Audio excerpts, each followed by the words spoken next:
I just want to hit on a few things. First of all, thanks for coming. I don't have a ton of time, as you'd expect. I got a few things I have to take care of, but we can open this up for questions in a minute. I just want to hit on a few big topic things. Last 10 days, and everyone's been texting me, calling me, and I'm sorry if I haven't gotten back to you. I figured this would be the easiest way to do it, knock it out.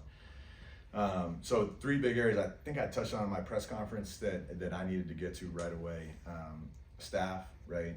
Players, roster construction, and then NIL, money, donors, all that, what makes everything go. So we're gonna start with staff. First I wanna thank, and I've already spent enough time on Coach Hamilton, but no time would be enough. His partnership in this has been incredible. He's meant so much to me in so many different ways, both through my playing career here, post-playing career as a professional athlete, starting my career as a coach. His help, guidance, mentorship, on and off the court has been immeasurable, and I wouldn't be standing here without him. So you guys know that, you know our relationship. He's been, in the last 10 days, he's done more for me than I ever expected. I told the guys upstairs before I came down, he calls me, and you never know what direction the call is gonna go, right? But he calls me and he's like, hey, what's going on?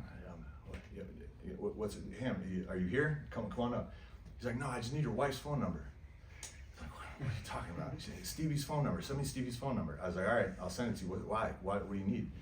He's like, I just want to connect my wife with your wife to let her know what's coming and give her a foundation of what it means to be a coach's wife.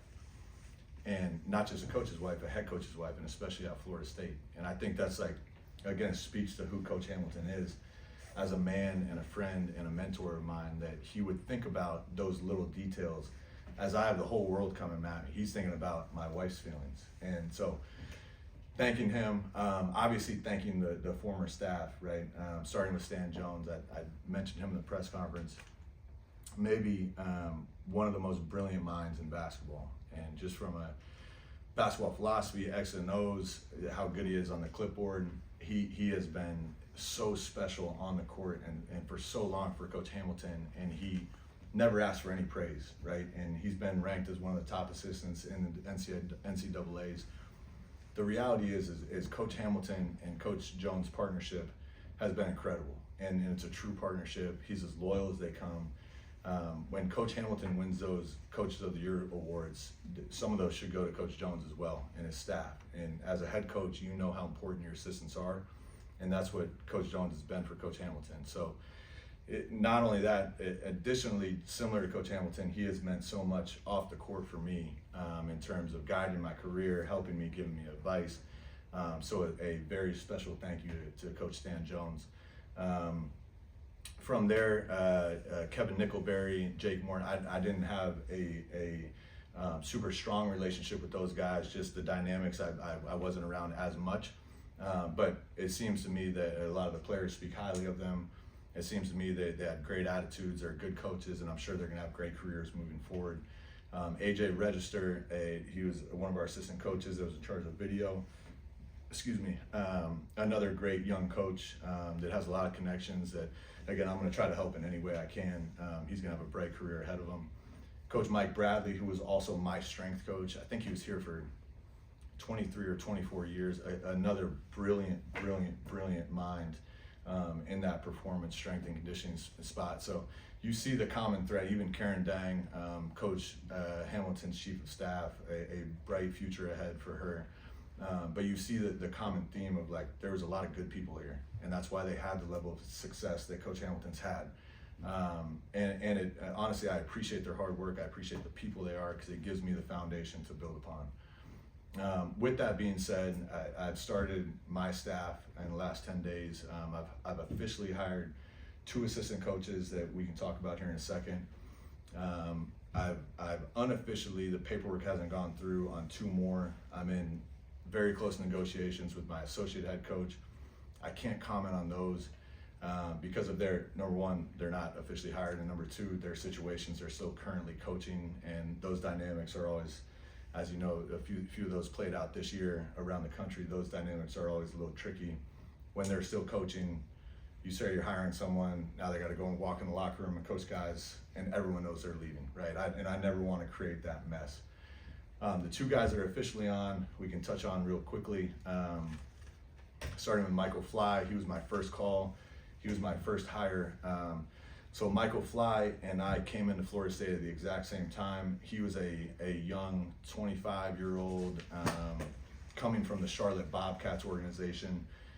He was an assistant coach for Coach Hamilton, ran the film room, he had so much energy and so much juice.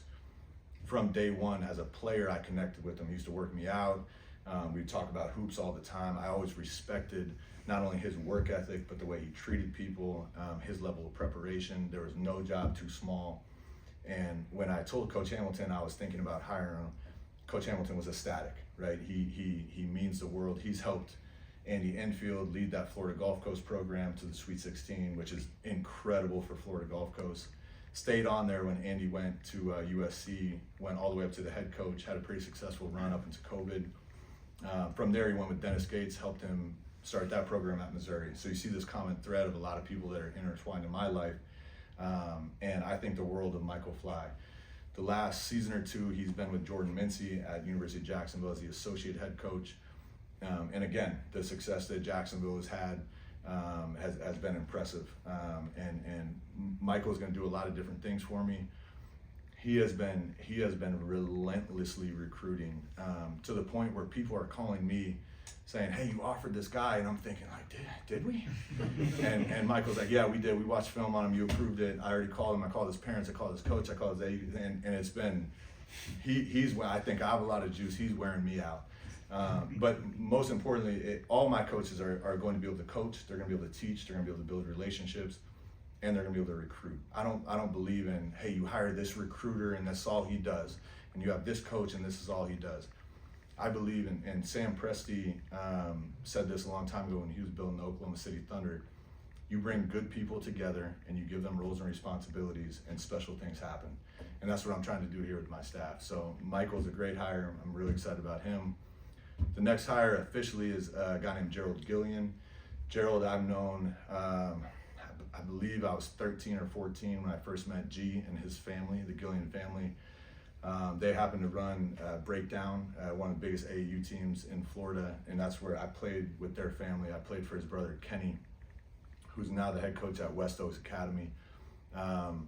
Gerald, so I've known Gerald and his family almost my whole life. Same thing, a special, high character individual, also a former head coach at the NCAA level at Chicago State. I think he won more games, a very difficult place to win with their resources, won more games at Chicago State than I believe anyone in the last 30 years. And I could be wrong by a few years, but did a heck of a job there. Most recently, he was with Rod Strickland at LIU Brooklyn. And again, they won more games and done more with less. And you'll see this trend. Former head coaches done more with less. Great people. And I'm super excited about Gerald, a connector, a relationship builder. And I told Gerald this, and he flew down. We had an interview. I told Gerald this in his interview. A lot of people, again, are going to look at you as like, oh, you're going to go get guys in Florida, which is part of the job. Like, I want to wrap a blanket around Florida in recruiting, both in the high school, and all these guys are connected in the portal, right? You play for a coach, connected in the portal, there's those relationships. You're not that for me. You're a coach for me. And I want him to coach. He's done a heck of a job building Rod Strickland's defense. They had an unbelievable defense up at Chicago State. It's something he's passionate about. It's something that I think he can help me in a lot of different areas on the floor.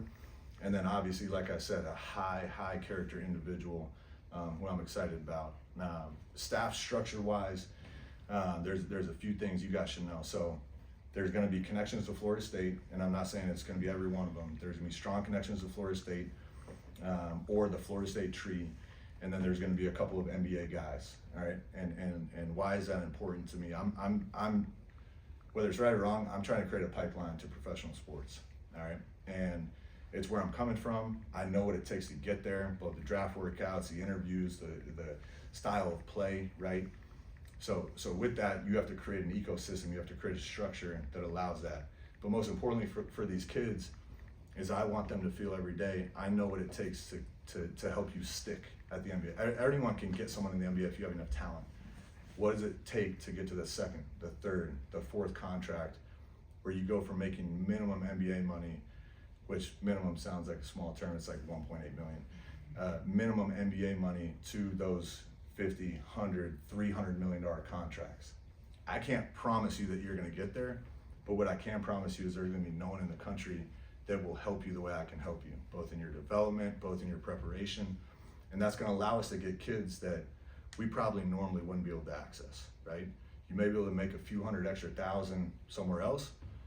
You're not gonna be able to make a few hundred extra million somewhere else. So that's my pitch, but it's all words if I don't create the system that will allow that to happen. And so I'm gonna need a couple NBA guys, both player development and system guys that understand what I'm trying to create and carry that, help me carry that out every day. And from there, and tell me if you guys have any questions in between, I'll stop, because I know I'm coffee, a lot of coffee. The team, I want to move on to the team. So naturally in this day and age, there's gonna be a lot of roster turnover, right? You saw it last year with Louisville. You're gonna see it again right now, right? There won't be many players from last year's team that will play for me. Now there's gonna be a few, and there's gonna be a few I actively recruit, but that's the nature of the business, right? It's gonna be a different system, and that's not saying any of those kids weren't talented, right? A lot of talent, and some will work in the style I'm playing, some will not. And I would never, ever pursue a kid, I shouldn't say never ever, I will attempt to not pursue kids that won't fit, right? It's just not a good marriage, right? I wanna help these kids prepare for the next level. In return, I hope they help me and buy into what I'm trying to create, super competitive, and help me win a lot of games, all right? So first day we got back from the AC tournament, I met with every single player on the roster for an extended period of time, and it was an open conversation. I get to know you, you get to know me, what I'm about, what my values are, what my vision is. But most importantly for them, it was an open forum.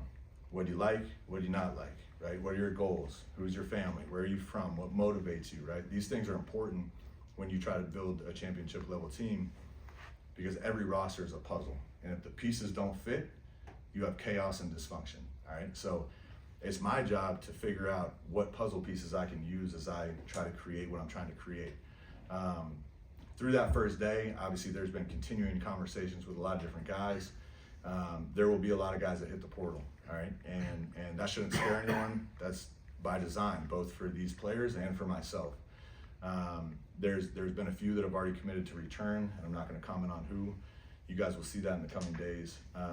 But I'm excited. I'm excited both for these guys to get new opportunities elsewhere, and I'm excited for what we're trying to build, all right?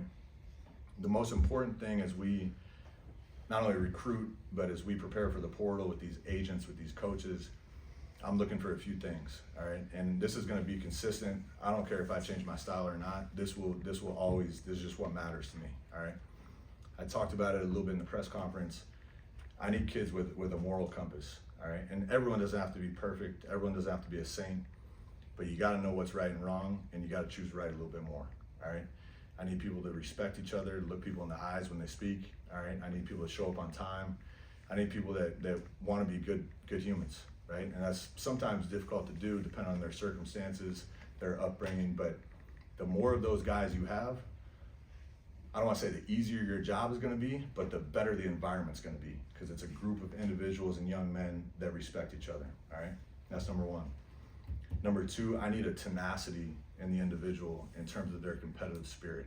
I've never been, not even on a championship level team, I've never been on a successful team where you don't compete.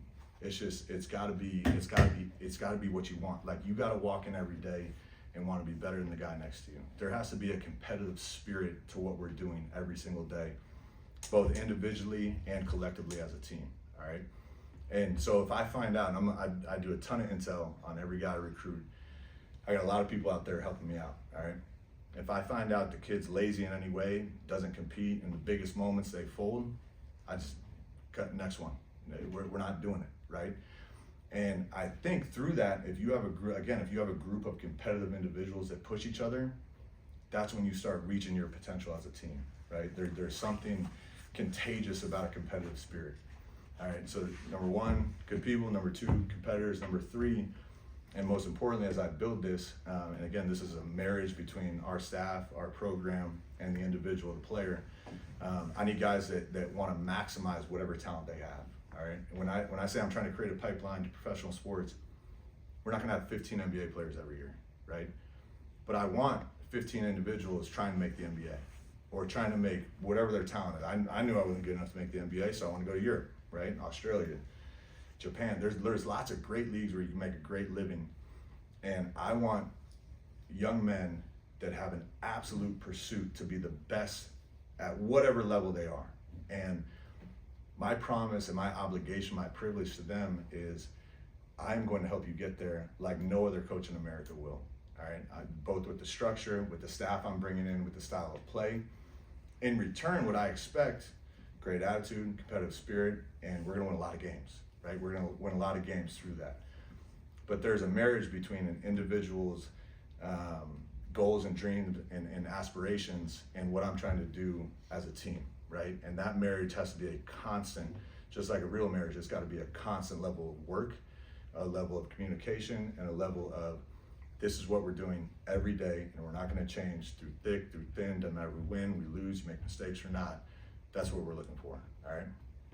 The last thing, and probably the most important thing, and the thing I've been pouring the most time into, and all those things take time, is the reality of NIL, right? NIL it runs, and I said in the press conference, this is our reality in the pro sports, like the contracts, the money. Everyone wants to get paid. Everyone wants to take care of their family, but the NIL, and you guys know this because you guys have lived it. You can't build a team without money, all right? And so two parts of that.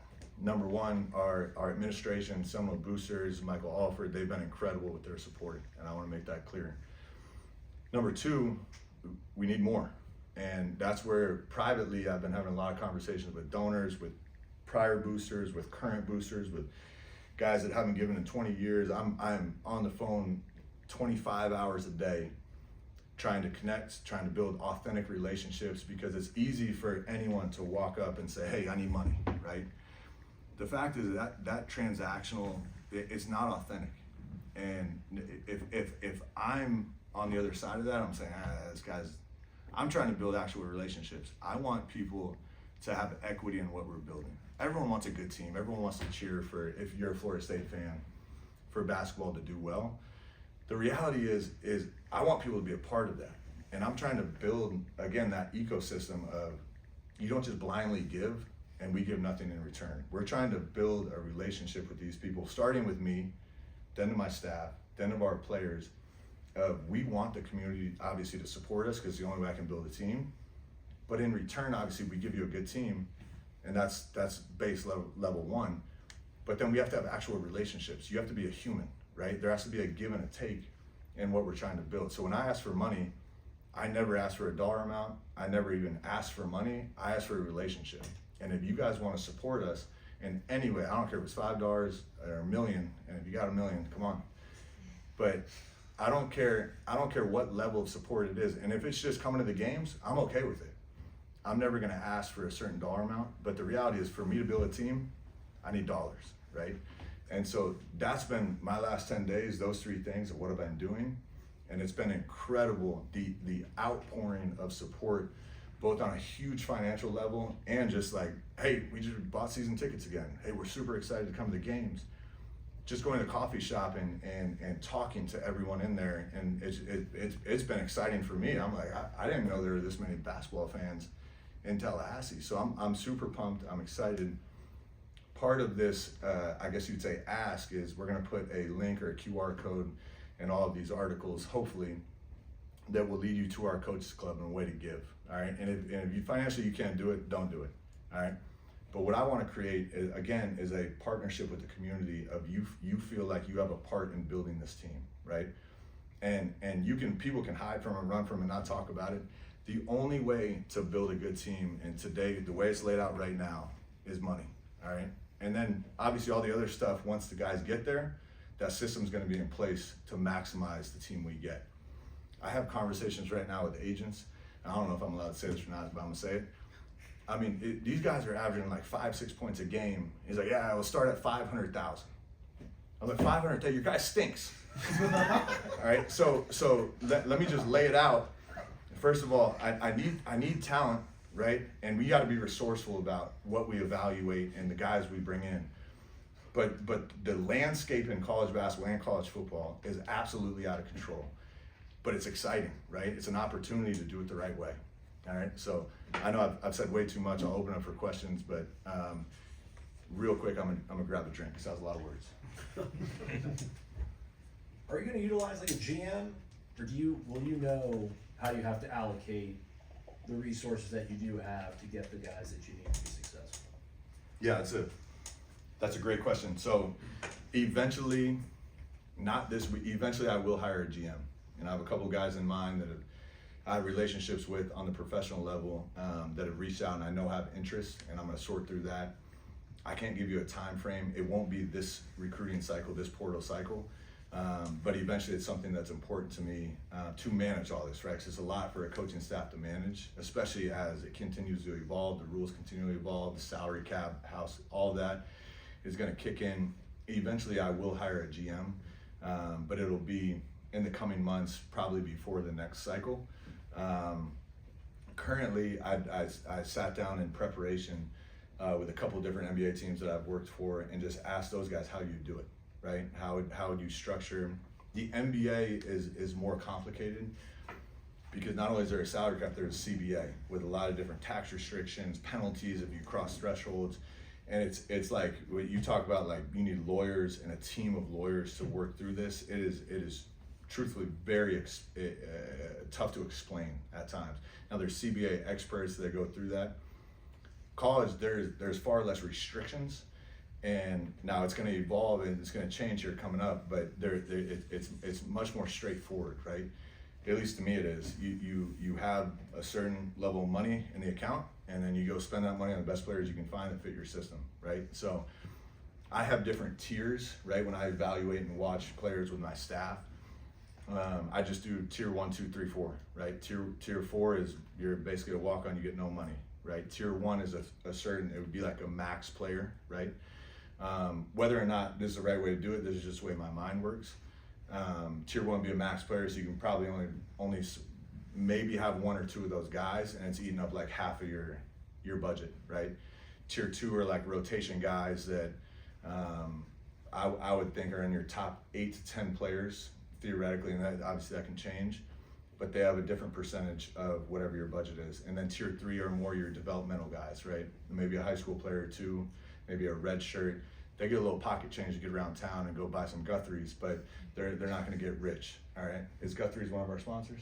They should be. Great chicken. All right, so that's the way I. There's been an explosion of chicken places since you left. Really? What are they? I need to after. Yeah. What are they? Swim chicken, just one. Slim You chicken. got Raising Cane's now? You probably know I saw Raising Raising Cane's, so I love some Raising Cane's. This body was not built by salad. Listen, but the Guthrie's is like, and it's right across the street from. I was in Guthrie's parking lot at like 11:45 the other night, and I literally, it was my first meal of the day. I hadn't eaten all day, and I was like, what's open? I couldn't do like the national, and I saw Raising Cane's, and I was like, I'm not cheating on Guthrie's. We're going Guthrie's. So, yeah, that's more so how I'm evaluating this, and whether we stick exactly to that is to be seen. And obviously the budget, hopefully a lot of people give and will continue to give, and it's been incredible how many people have stepped up. But the budget changes constantly. So now your mid-level guys might get a little bit more. You know, the lower level guys might get a little bit more. So that's what we're working through right now. I'd like to clarify. Your back was turned. Aslan actually asked that question. I did because I'm so sorry. It's Oh, good. that's fine. I'm so, it's a great hat, by the way. That's a nice hat. I'll only Yeah. clarify because I do have a question. I didn't want you to think I was hogging the whole thing. Okay. But my question was about, it's probably surreal to be the head coach at Florida State when Yeah. you first got the job a little bit, but reality can slap you in the face when you have to tell people they're not employed here anymore. Yeah. What was that like? Because that's maybe the downside of being in charge of everything is you have to maybe disappoint people or tell players, you need to probably go somewhere else. You don't fit my system. Right. Yeah, those are the realities of being a leader of any. It doesn't matter if it's sports or not. Those are the realities. You got to have tough conversations with people, and you have to be comfortable and confident in those conversations. Not that it's the best for me, but it's the best for the program, right? And so that was an emotional day, and it's continuing because I still have relationships with these people, so it's difficult, right, at times to say, hey, listen, this probably is going to work out, but if I can help you, and I want to help you, and I want to keep our relationship, because I hope and I pray that a relationship isn't built on employment, right? I hope and I pray that a relationship is authentic, right? And those people really care about you, and you really care about them. So that's where I stand with that. Those were tough conversations, and it was an emotional day for me. And they continue to be tough conversations with the players, right? I had to do a couple today of just like, hey, the more film I watch and the more I study you, you probably aren't going to fit with me. And it doesn't mean that you're a bad player. It just means that for your best interest, you should probably play somewhere else and look somewhere else. And that's great. And I'm going to help you. I'm not going to abandon. I've been cut from teams professionally before, not at the college level, but it hurts. Everyone has a little bit of an ego and a soul that's like, they don't want me. The good part is a lot of these guys were like, well, I was gonna hit the portal anyways. And I'm like, well, great. It works out for both of us. So that's what we're going through. Some of those conversations are tough though, and it's just the reality of doing business. That's what I said when I got cut in middle school. Yeah, right. Yeah. Do you still talk to that coach? I don't mind that. What do you want in strength and conditioning as you build that out? Yeah. So I unofficially, I don't know if I can, again, unofficially, I've let's just say I have someone in mind for that position. I've had someone in mind for a long time for that position. Someone I know on a very, very relational level, aside from how good he is at his job. Again, everything's going to go back to creating an ecosystem to help these guys maximize their talent to get to the highest professional level possible, right? That is my duty, that's my job, so I have to put the pieces in place. So the guy I'm going to hire, I'll just give you a couple characteristics. He's done it at the college level. He's trained privately a lot of professional athletes. Again, high character individual. He and his wife were former athletes. They're an absolute blessing of a family to us. They're going to fit right in with our community, both what we're doing in this building and in Tallahassee. And most importantly, all those things are great, but he does an incredible job developing, especially young men, into grown men. And that's something that when you think about strength and conditioning, everyone just thinks about getting stronger. And it's like, no, how do you mesh the weight room with the basketball court? And that's what's important to me. Like, I don't care how strong you are in the weight room. I care how strong you are when you're like tangled with someone for a rebound, right? Can you move laterally? Can you explode vertically quickly, right? Those quick twitch muscles that you need to be an elite professional athlete. I need them developing those every day. I also, and I told this to the guy I'm eventually going to hire, I'm trying to be the fastest team in the country. And I don't say that lightly, right? So the conditioning aspect and in our evaluation, we need an athletic team that's smart, that can make quick decisions, and that has the endurance to play a nonstop, relentless pace that the opponent can't keep up with. And that's hard to do. That's hard. That's a lot of pressure on the strength coach. What I said to him and what he agreed, a lot of our conditioning is going to come on the court, right? I would rather have court conditioned people than track or sand or anything else conditioned people where, hey, you can go run a 400-meter sprint at a high level. Can you run 94 feet faster than anyone else? That's what I care about. And then obviously the strength and the maturation and the diet and the nutrition, all those things are important to me. You obviously talked a lot about raising money. There's something that's going on right now that like professional coaches don't want to go into the college game because so much of that is raising money and something to do with coaching basketball. Why is that something that's not scary to you and almost not something that you enjoy doing? Yeah, I don't look at it, again, I don't look at it raising money. I look at it as meeting people and building relationships. And it's something that you guys will find that I hope I'm authentic with. I enjoy learning from people and getting to know people and connecting with the community and going to different coffee shops and eating out, when I have time, even if I'm on the phone the whole time, trying new restaurants. Like, I enjoy people. And it doesn't matter if it's in basketball or outside of basketball, I enjoy building those relationships.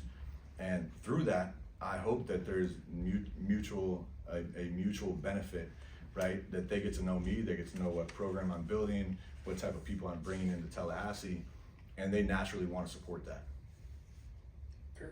You talked about the tiers of contracts. It feels like the NBA influence coming in, obviously, with levels Sure. of contract there. The guys who've made that NBA to college jump, I know Kevin Young's one you talked about. How much is that and kind of your beliefs in that based in conversations with them and how they do things versus it kind of a Luke Loucks original of how you kind of build things up? Yeah, I've talked to a lot of different college coaches, and basketball is a small world, man. A lot of people create this like divide between NBA and college and high school. Like everyone knows each other, right? There's so many college coaches that have come to our training camps to learn from us, but in the process, we also learn from them. So there's a lot of conversations behind the scene when I was considering the job and going through the interview process of how do you do this, right? How do you structure it? In my mind, I thought I had like, okay, this is not hard to figure out. Like it's tough. Don't get me wrong. I'm not minimizing the challenge, but I generally am like very detailed of like, nope, this. Check this off. And through those conversations, some of my vantage points changed, right? And I'm not saying I'm doing exactly what BYU's doing, because obviously the BYU has, I don't know where they're finding this money now, and I'm not going to comment on that, but they have an extremely huge resource base where they can go pay guys an absurd amount of money to play basketball, which is incredible, both for BYU and for those individuals playing, but that's not our reality. We got to be a little more resourceful, and I'm okay with that. And through that, you got to build a structure that fits for Florida State. I don't care what works for West Virginia or Louisville or anywhere else. I care about here. And so obviously you got to take advice and learn from people and, okay, well, what if this pops up, right? What are these challenges? But they're not living my reality and I'm not living theirs. And so through that, I've tried to, and I'm sure it'll continue to adjust, I've tried to create the best structure in terms of our, not only recruiting, evaluation, but then roster management and salary cap management that I can see fit for us. Yeah, you touched a little bit when you mentioned the pace, but let's say that, so the kid's got a good moral compass, he's tenacious, he wants to maximize talent. Now you're sitting in the living room, what are you telling a recruit about like the offense that they're gonna run? Is it pattern offense, pattern matching? Is it motion, R&R? Yeah, so, and all those things are good, and they're all like keywords and buzzwords and like read and react and drive and kick and pace and space, and like I have basketball philosophies, and I basically I think I touched on the absolutes, right? And that's my philosophy. Those absolutes will not change from game to game. I don't care who we're playing. I don't care what the game plan is. Those absolutes, those 4 things on each side of the ball will remain. And so if you want to dive into what those details mean and what it's going to look like, I think it's going to be heavily geared towards the modern, quote unquote, modern basketball of the NBA in terms of the spacing, the cutting, the movement, creating as much space as possible at all times so that you can attack the paint, collapse the paint, either finish out the rim, get the foul line, or make the right read, and do that over and over and over and over again. Now, with that, in dead ball situations, we're going to be very structured in our play calls, but in live ball situations, whether it's off of a make, right? We're going to try to get the ball down the court immediately. Before they can get back, the ball is already attacking them. You attack a non-set defense. And especially off of misses and turnovers, we're trying to fly, right? We're trying to create the best shot as quickly as possible, consistently, over and over and over again. And it does 2 things, right? Generally, the efficiency skyrockets when you play fast, if you have the right people and you know how to do it and you work at it every day. But the other thing is it gives you opportunities to offensive rebound, right? When a defense is not set and the defense is in constant rotations, it's hard to find a guy to box out. And so as soon as the shot goes up, and again, it's something you drill and structure, you got guys flying in for offensive rebounds. Again, one of the most efficient shots in basketball is off of the offensive rebound because the defense is absolutely scrambled. So in terms of what it's going to look like, it will have pro elements. I think Alabama's done a great job, and Nate Oates has done a great job, and he took it even to the next level when he hired his staff. And it's a couple of guys I grew up with and I've worked with on his staff that run his offense. All those guys came from the NBA, right? And so they have done a consistent good job, and the results have come both in terms of their offensive efficiency and with their wins. And obviously Oates has done a great job bringing the right pieces in, and on the roster and all of that too. So, yeah. Obviously, you don't have your whole staff yet, and so you have limited man hours. And there's so many kids that are going to be coming available to the portal. How many guys have you looked at and assessed, and how much time can you spend on each guy? And what's that process look like right now?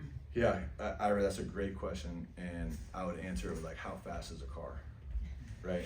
Like, I have no idea how many guys we've talked to. I couldn't tell you how many guys I've talked to today, because it's constant, right? And our staff has done an incredible job putting me in position where they give me the quick note, hey, this guy's important, we watched film on this guy yesterday, you approved it. Because generally we watch film, and I can tell in about 3 minutes if a guy's gonna fit or not. You know, we throw games up against top tier opponents, I watch them randomized, and I can tell if a guy's gonna fit very quickly.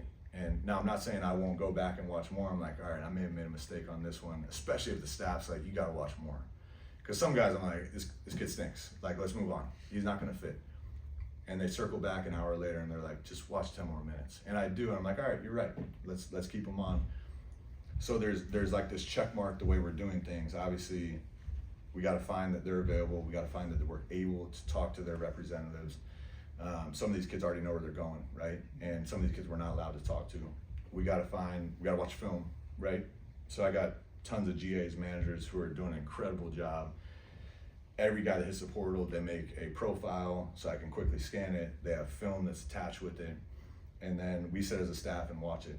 And if they're out of town, we're check marking like, hey, if you're recruiting, we're gonna watch these 30 guys, and we're gonna give a thumbs up or a thumbs down. Once we give a thumbs up, then we start, attacking the quote unquote recruiting in terms of, okay, who are their people? Who do we contact? Are they truly available?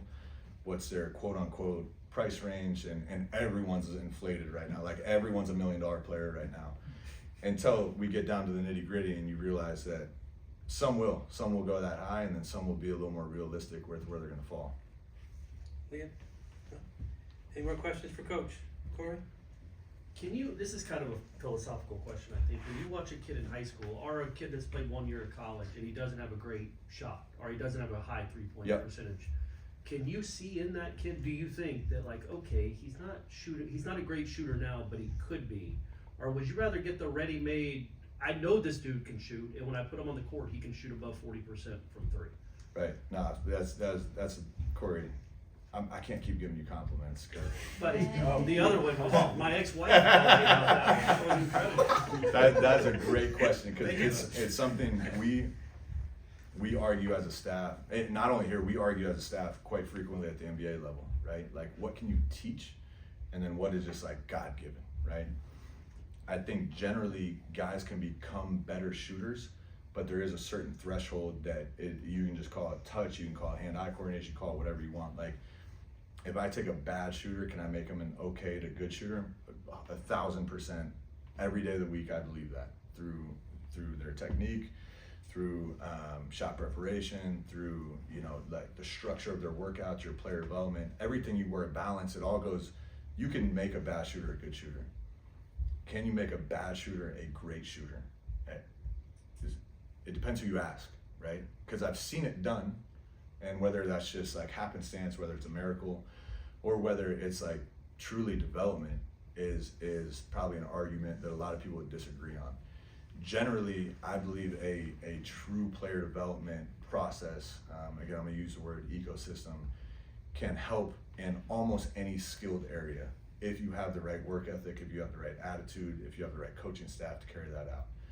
Now, when it comes to like very dialed in skills like shooting, right? Or like hitting as a baseball player, right? Or like even like throwing a football. Like, can you teach someone to throw a football?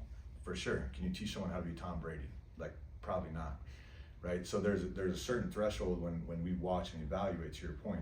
If a kid's 6'7", if he's long, if he's athletic, if he can guard, if he's making the right play every time, and you see a shot and you're like, what was that, right?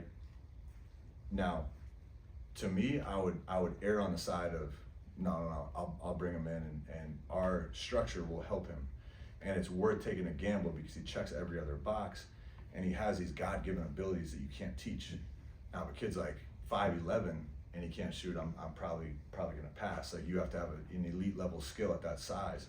But if you have all these other things, now you can't fill your team with those guys, because what's gonna end up happening is if you have 4 guys in the court that can't shoot with a lot of length, the paint will be so crowded that what they do well at attacking the rim, there's no opportunity, because it's like a traffic jam every time you get in there. You have, again, it goes back to the puzzle. You have to surround those guys with levels of shooters that are like, they have a gravity to them that allows those quote unquote non-shooter slasher players to attack the rim and be efficient on the court. Why is the state of Florida so important to you? I mean, obviously it's an international game, Yeah. but you've hired 2 guys that have major deep ties to the state. You came out of this state to play hoops. Why is the Sunshine State ultimately kind of the backyard you want to grow it out of? Yeah, great question. Thank you. Number one, and whether I'm right or wrong, I truly believe the state of Florida has some of the best athletes in the world coming up. And you talk about California, you talk about Texas, you make arguments for both, and both would be valid, right? But Florida, and there's other pockets, right? Especially for basketball, you talk the Upper East, Chicago, Atlanta. You know, there's areas in pockets that you're like, okay, a lot of guys come out of there. When you look at Florida as a whole, and you look at how many elite level collegiate basketball players have come from Florida, and even going on, how many pros have come from Florida, go back like 30 years, like it is insane, right? So what an opportunity in our backyard to attempt, and I don't know if we're gonna be able to do it, attempt to throw a blanket over the state of Florida, right? Most importantly, I care about these. This is my home state. This is my home. You talk about Tampa, Clearwater, Orlando, like St. Pete, and even going down to South Florida. I used to play with a breakdown. They're based out of Miami. I would go to Miami almost every weekend. Jacksonville, like these are hot spots for basketball. So I would be ignorant. It would be a malpractice to not start with your backyard, right? And what a better way to hire 2 guys that have deep relationships with the state of Florida, and that most importantly care about Florida State's success. You talked about the people you're in negotiations with to join your staff. Do you have an ideal timeline for when the staff is filled out? And I guess after Monday, how do you deal with the portal maybe undermanned relative to some other teams? Yeah, an ideal timeline is I would have had it done about 3 weeks ago. The realistic timeline, especially for one of them, it's gonna take some time now. And so, and again, I talked about resourcefulness, both on starting with me laying the foundation for what I'm trying to do. We have to have people on our staff that can do more with less, all right? And that starts with just your workload. And it's gonna be, the first thing I do when I hire someone, and I got this from Mike Brown, and I think it's super special. I always talk to the wife, if they have a wife. All right, both these guys are married with kids. And first I thank them, right, for allowing their husband to come trust me, right, with their livelihood. But then I apologize, because we gotta get to work. And that's the reality of being a coach's wife, is they have to do so much at home with the kids, with the move, with the playing, with the prep, and it's tough. And every coach's wife goes through it. Our reality is we don't have a livelihood if we don't get to work. And so, starting with your question of like, some of these coaches will take a little bit of time just with their circumstances, but I'm trying to put the best staff together in America, all right? And sometimes that takes time. We will have enough to get it done. And I'm gonna tell that to our players before a big game. We have enough to win this game, all right? But it takes a certain level of commitment, of energy, of enthusiasm, of passion to wake up with that fire to go get it done. And that's what we're gonna do. I never look at any situation of like, oh, this is gonna be tough. It's like, no, let's go do it, right? And our coaches feel that, and I'm hiring the right people to go feel that. Well, we wait on some other things contractually to take place. William. Almost following up on what Chris said, more hyper-local with Tallahassee. You talked about your love for this place. We've heard it in these last 30 minutes or so when you're talking about Guthrie's and the community coffee shops. How much value do you put in finding people that can help you build those relationships with the community? We know Florida State is so huge here, football-wise especially, but for you, building up that sense of community, whether it's fundraising, recruitment, how important is that for you and what you want to do with this program? Yeah, super important. I mean, like you said, much more localized in the state of Florida, which I obviously grew up in, care about. Tallahassee means something to me. And I was with, not to name drop, but I was with Charlie Ward last night and his wife. And I was talking to Charlie about how creative a job he's done over at Florida High, and the talent he's brought in, the talent he's developed for the college game. And you see these guys that are super successful at their spots.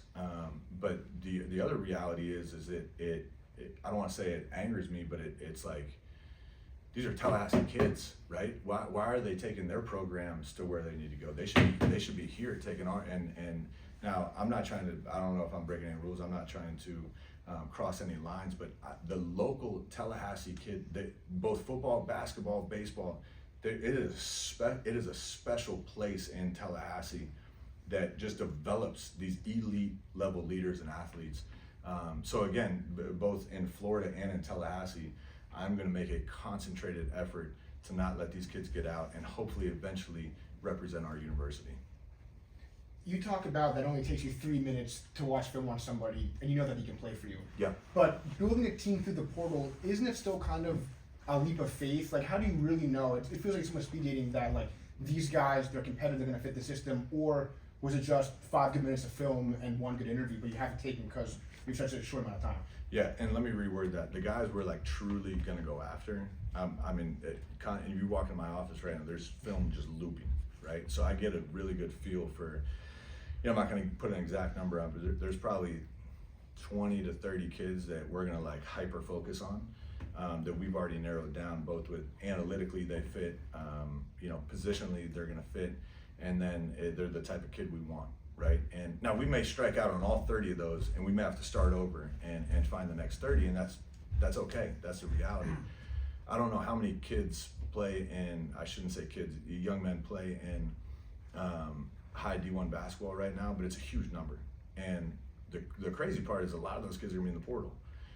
So we have to be diligent in evaluating the right young man for us, and we're not gonna stop doing it, even if we strike out on all those guys.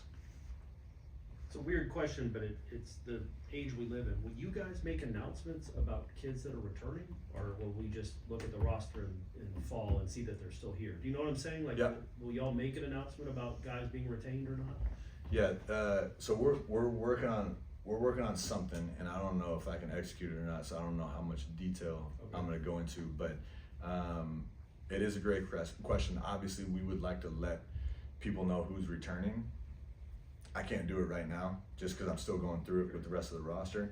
We do have a couple committed that now we're working on the negotiations of what they want to make and what we're able to pay them, which is all great. Like I said, everyone wants to get paid and their families want a certain level of money, and I'm okay with that, because if I believe in them, I should want to pay them, right? But those conversations are still ongoing. And then the conversations of, there's a few that, hey, you could return, maybe you couldn't.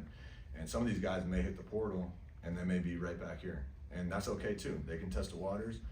What I tell them is, as you test the waters, I'm also testing the waters. And there's a chance I find someone in your position maybe a little bit better and a little bit cheaper. And that's the way I gotta run the program, right? I gotta be resourceful and find guys that are gonna fit. So that's the kind of give and take we're doing. Until the portal closes, we're probably not going to release much on who's actually in the roster, just out of respect for everyone involved. When you mentioned analytics, obviously it's become such an important part of sports, not just basketball. How important is that to you? And you mentioned your coaching philosophies earlier, and how important is it to have guys on your staff that can use those analytics to either identify talent, identify a weakness in another team, and kind of that furthering of sports and science coming together? Yeah, I think it's important, and I don't want to build a staff that's exactly like me. Like, if everyone's the same on the staff, it's usually probably not going to function great. I need people to disagree with each other. I need my assistant coaches to have let's see how to word this, the gusto to stand up to me and tell me, I disagree with you on that one. I don't care what the numbers say. This kid's good, and I'm okay with that, because that was my role for guys like Mike Brown, is to have the level of respect, but also the level of relationship to say, hey Mike, you're the coach of the year and you're a 10 times better coach than I am, but I disagree with you, and here's why. And so there will be a certain level of analytical base in everything we do, but I also want coaches. I don't want scientists, I want coaches, right? And I want them to believe in what I'm presenting and believe in what's efficient and believe in our vision, but I also at times like there's a difference between spreadsheets and getting it done on the court. And now I'm always gonna watch film. I'm gonna go to the numbers, make sure my eyes are confirming with what the numbers say, right? That's just, I always wanna watch film first. Okay, I think this kid's a great shooter, and I go to the numbers and he's shooting 24%. And my eyes are probably a little messed up, right? It's like you use it as a baseline, right? But also, sometimes your eyes tell you something like he's got really good form, I think he can shoot. The numbers tell you something that he's not a good shooter, and now I'm trying to figure out why. Is it the type of shots he's shooting? Is his balance just a little that we can clean up a little bit? So those are things that, but to answer your question, yes, everyone on my coaching staff will understand a base level of analytics, but no, they're all not gonna be scientists from Stanford, you know? No disrespect to Stanford. Is there a understanding that this season is probably an exception, this off season? Is there a level of roster churn that is there like a general threshold where you're like, there's a healthy amount and then that's too much in one year? Yeah, I think there's a reality right now with my current situation of coming in quickly, Hamilton exiting. I think most of our roster, I know for a fact most of our roster had their minds made up to enter the portal, and which I'm totally okay with. Now, through conversations, both as a team, me in front of the entire team, and on an individual level consistently, they've gotten to know me a little bit, and now there's some curiosity. Now there's actually, I can see myself playing here, which makes total sense, you know, and that has nothing to do with what I'm presenting, and more so their reality of like, there's a big unknown up until whatever it was 10 days ago. And now it's like speed dating, right? We got to figure each other out real quick to see if we can make this work. But I knew there was going to be a lot of turnover, and some of it's by design, right? And on the other end, moving forward, there's always going to be some turnover. You can never have your entire roster happy. But I would like at least a core consistently. If you're not making the NBA, you continue on this path until I can get you there, right? And for some, everyone has their own timeline. For some guys, that's going to be 3-4 years, and we've had those 4-year guys at Florida State who now have made a ton of money at the next level. For others, you have your Scotty Barnes that is just ready. They're ready, and they go on and win Rookie of the Year in the NBA. Everyone's timeline is different. What I would like to do is create a healthy environment that is attractive and contagious, and guys want to stay. Right? Guys want to be a part of what we're doing. Even if they didn't play a single minute the year before, they trust what we're trying to help them with, and they trust our vision. Ideally, that means a few more guys would stay consistently. I don't know if that's reality or a pipe dream on my part. We'll close it with Kurt. You talked about wanting to be the fastest team in America. Is that like #1 Ken Pom tempo? Like, is that what I don't know if you're looking at Ken Pom, but you know, Ken Pom is a. I'm growing to like this Ken Pom. I've never been a big Ken Pom guy because at our level we have a lot of built-in analytical databases, and we literally have like data scientists working for. But Ken Pom, I'm figuring out very quickly that in the college space, Ken Pom is it. That's where you go. There's another one, Evan Maya, that I've leaned on pretty heavily. But yeah, I don't care what metric you use. I'm going to play at a reckless pace. That in Golden State, Steve had a term, fast, loose, and disciplined, right? And so, but fast is first. You got to play fast, and that's when we were winning the championships. Loose, obviously, is like, don't be afraid to make mistakes. Like I'm not going to sit there and micromanage and control the game unless it's a dead ball and I need to put people in certain situations. So you got to have a level of confidence in what you're doing while you play at this reckless pace. But then discipline is where the beauty is, right? That's where the game the possession battle has to mean something to you. When I say reckless, I don't mean sometimes as a player I was reckless, just throwing the ball all over the place. I tell people all the time I would have hated to coach myself. like the discipline part is what makes championship level teams. So I don't know if that answered your question. it was part of it. We don't have to get to the other part if you've got other stuff to do. It was kind of how deep with that. I mean, do you imagine your rotation's gonna have to be? And I mean, how important is depth in a place like you talked about in your opening press conference? You know, there are certain teams we're not going to be competing with prospects for, so you probably have to make up for that with depth. Yeah, so depth is going to be important. I probably won't play like a 12-man rotation. I'm more of a, in the NBA, we're more of a 10 to 9 man rotation, but obviously you have more minutes and TV timeouts are a little bit longer. So I could see about a 10 man rotation as long as my athletes are in peak condition and they can carry out what we're doing. Obviously the substitutions will be important in managing those minutes. But as the season goes on and the games get tighter and more important, I could see that rotation going down to 9 or 8. And I expect my guys, if they're going to play at the professional level, to be in absolute peak physical condition to carry that out. All right,